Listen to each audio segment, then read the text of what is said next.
Okay. तो अभी तक हम overloading, function overloading, method overloading के बारे में समझ चुके हैं। अब हमें कंस्ट्रक्टर के बारे में समझना है कि कंस्ट्रक्टर क्या होता है।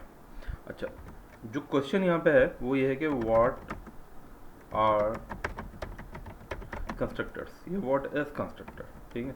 अच्छा, कंस्ट्रक्टर होता क्या है कि हमने जैसे मेथड्स पढ़ा है क्लास के अंदर, हम मेथड्स बनाते हैं, मगर मेथड को हमें कॉल करना पड़ता है। Constructor is a special kind of function, special kind of method.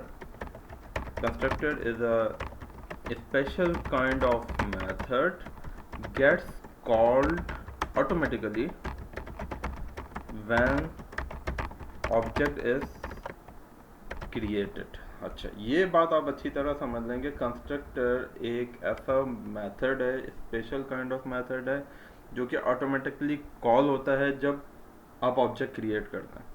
अच्छा, स्पेशल मेथड्स हमेशा पाइथन में डबल अंडरस्कोर के साथ बनाया जाता है। शुरू में भी सफिक्स भी है और प्रीफिक्स भी है।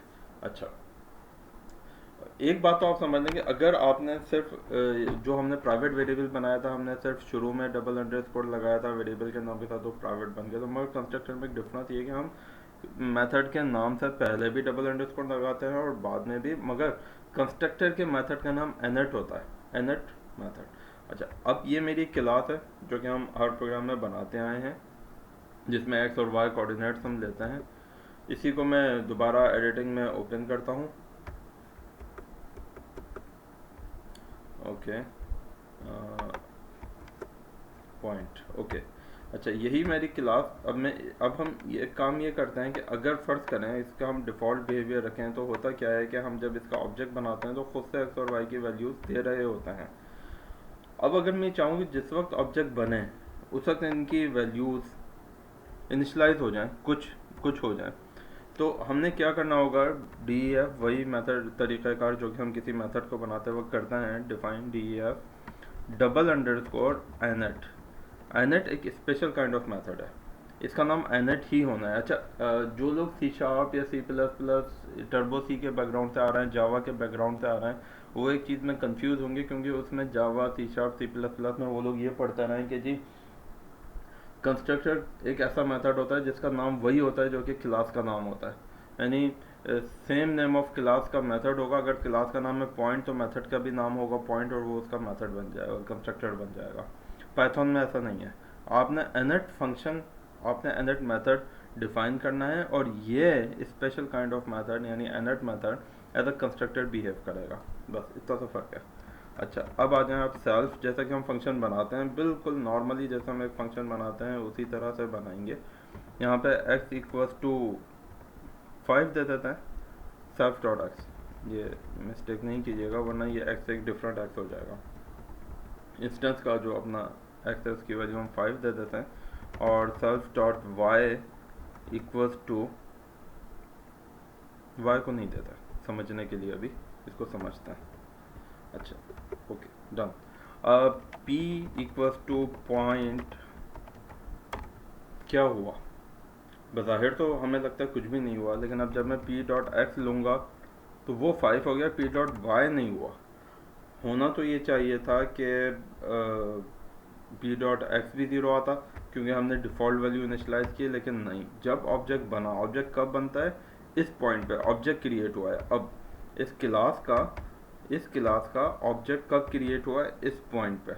अच्छा, मैं ऐसा करता हूँ कि यहाँ पे हम इसको एडिटिंग में लेते हैं और इसमें एक लाइन भी प्रिंट करवा देते हैं।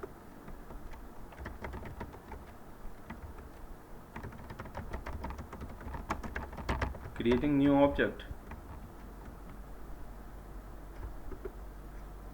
अब हम y को भी इनिशियलाइज कर देते हैं।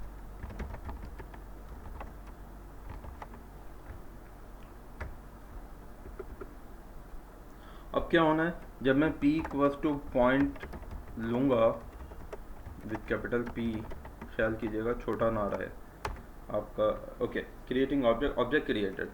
p को प्रिंट करके देख लेते हैं, सही है। p डॉट एक्स लेते हैं, 5 हो गया। p डॉट वाई, क्योंकि ऑब्जेक्ट क्रिएट हो चुका है। अब अगर मैं इसको दोबारा से p इक्वल्स टू पॉइंट ले लेता हूँ, सेम यही लाइन दोबारा लिखी है। अब क्या होगा, जब ये मैं एंटर दबाऊंगा ये दोबारा रीइनिशिएट हो जाएगा, एक नया ऑब्जेक्ट क्रिएट हो जाएगा, जिसकी आपको प्रूफ ये मिलेगा कि जब आप इसको पी को प्रिंट करके देखेंगे तो देखें इसका रेफरेंस चेंज हो गया, ये कुछ और रेफरेंस पे क्रिएट हुआ था और अब ये किसी और रेफरेंस पे क्रिएट हुआ है। That means this is a now new P object, point object. अच्छा, अब असल चीज़ जो हमने समझने की वो ये कि जब भी ऑब्जेक्ट क्रिएट हो रहा है वो आपका इनिट मेथड कॉल हो रहा है, खुद से आप कॉल करना चाहेंगे। फॉर एग्जांपल अगर आप चाहें P dot double underscore init double underscore तो आप उसको कर सकते हैं, लेकिन ये रिकमेंडेड नहीं है। ये इसलिए रिकमेंडेड नहीं है कि ये असल में इस मकसद के लिए बनाया गया है, इसका काम ही ये रखा गया है कि जब आपका ऑब्जेक्ट बने ये उस वक्त कॉल हो। अच्छा, अब आप पी को दोबारा लेके देखें तो देखें इसका ऑब्जेक्ट तो नया क्रिएट नहीं हुआ, नो, इसका ऑब्जेक्ट तो वही है जो था, अलबत्ता आपने उसका मेथड वेथड कॉल कर लिया दोबारा से। अच्छा, अब एक और चीज़ को समझ लें, जो इसका कंस्ट्रक्टर का असल मकसद होता है वो ये होता है कि हम वैल्यूज़ को इनिशियलाइज करवाएं यूज़र डिफाइंड वैल्यूज़ पे, ना कि डिफ़ॉल्ट वैल्यूज़ पे। डिफ़ॉल्ट वैल्यूज़ तो हम खुद से ऊपर भी दे सकते हैं 5 और 10 जो कि हम देते आए हैं अभी तक अपनी एग्जाम्पल्स में। होना ये चाहिए कि अब मैं यहाँ पे इसको x लूँ और मैं यहाँ पे y कोऑर्डिनेट लूँ, और इससे अब हम पूछ रहे हैं कि जिस वक्त ऑब्जेक्ट क्रिएट हो रहा है तो भाई बता दें कि x और y की वैल्यूज़ क्या होनी चाहिए। अब जबकि हम p इक्वल्स टू पॉइंट लेंगे और अब अगर मैंने वो वैल्यूज़ नहीं दी तो एरर आएगा, कहेगा कि जी इनिट जो मेथड है आपका missing two required positional arguments x and y। अब इसको हमने सही करते हैं एरर को, p इक्वल्स टू पॉइंट 3,2 पे मैं अपना ये पॉइंट क्रिएट करता हूँ, ठीक है। p को आप लें और p डॉट x लेके देखें 3 है, p डॉट y आपका 2 है, दैट्स इट। अच्छा, अब अगर आपने ऐसा करा कि p इक्वल्स टू पॉइंट दोबारा री इनिशिएट कर दिया उसको, तो क्या हुआ, ये इनिट मेथड कॉल हुआ, ये नया ऑब्जेक्ट बन गया, पुराना ओवरराइड हो गया और नई values p dot x p dot y, नई वैल्यूज़ जो आपने दी थी वो आ गई। अब अगर आप ऐसा करते हैं कि p डॉट इनिट आप कॉल करते हैं 2,4 पे, तो एक मिनट, p डॉट इनिट 2,4, ठीक है। अब ये क्रिएटिंग ऑब्जेक्ट तो आया है, दैट मीन्स कंस्ट्रक्टर वाला मेथड कॉल तो हुआ, लेकिन क्या नया पी ऑब्जेक्ट बना है? नहीं, ये देखें ये रेफरेंस वही है जो पहले था, सिर्फ आपका कंस्ट्रक्टर रिकॉल्ड हो गया और उसकी वैल्यूज़ री इनिशिएट हो गई, लेकिन वो ऑब्जेक्ट वही है इन एक्चुअल। अच्छा, अब आप पूछेंगे कि भाई वैल्यूज़ तो नहीं आ गई, तो लाजमी थोड़ी नहीं कि कंस्ट्रक्टर आपके हर वैल्यू को ही ओवरराइड कर रहा हो, इसने तो सिर्फ एक्स और वाई को ओवरराइड किया है, ठीक है। इसने तो सिर्फ आपके एक्स और वाई को ही ओवरराइड किया, हो सकता है इसमें आपके और भी वेरिएबल्स हों जिसको ये ओवरराइड नहीं कर रहा हो, जिसकी वजह से आपकी वो दूसरे वेरिएबल पे इम्पैक्ट नहीं आ रहा। यहाँ पे दैट भी हो सकता है, दैट को हो सकता है कंस्ट्रक्टर ओवरराइड नहीं कर रहा, तो दैट री इनिशिएट नहीं हो रहा, उसकी वैल्यूज़ वही रहेंगी, आपके सिर्फ कंस्ट्रक्टर आपने दोबारा रिकॉल कर दिया।